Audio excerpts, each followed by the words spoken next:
I figure some people watching this may have considered doing a podcast, and I thought it would be kind of fun and perhaps instructive to compare notes and that sort of thing. Absolutely.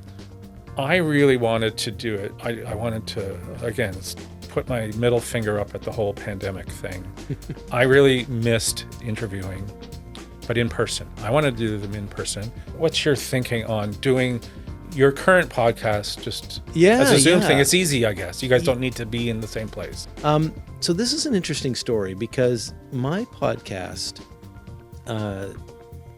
Pros and Conversations, really evolved from work. So I take you back to March 2020, and video production, my production, everything dropped to zero. There was nothing. And very quickly, thank goodness, my clients totally got on board with the idea of remote recording.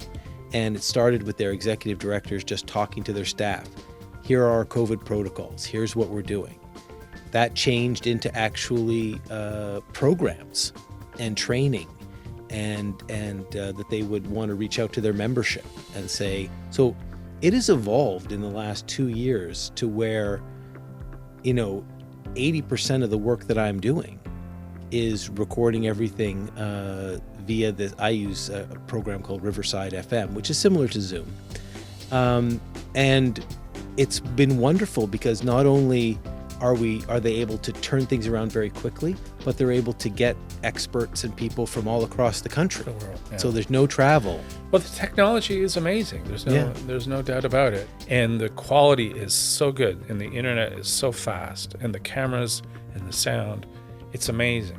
It's amazing. It's just and that got me thinking, it's like if it's a lot easier to call somebody up and say, I need half hour of your time, then I need a half day of your time to come in and record. And do I eventually want, a setup like this? Of course. I may never go back to it because,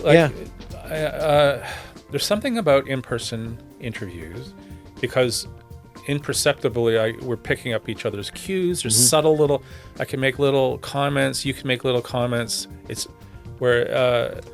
Some of the early people, my early interview subjects that were on the show, as I said to you yesterday, this is my first out of the house. This is my first meeting in person, and it was very, very, electric almost. Like absolutely. There is, I find also in live person to person, sometimes there's a real chemistry because there's a show. It feels like a show. Yeah. So there's some adrenaline. You hit start.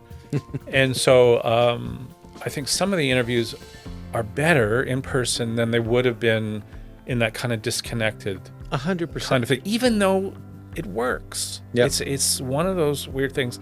The future is unknown and unwritten, I suppose. I don't think we're ever going to go back. Will there be a third person here that's just a monitor? Yeah, you could talk to someone anywhere in the world, right? Absolutely. Like the live streaming community, that there's people.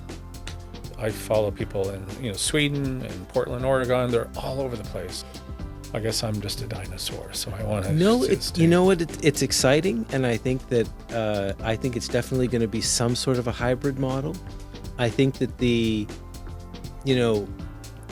challenge is I think you're 100% right that there is something intangible about interviewing somebody in person. That can enrich the quality of the interview.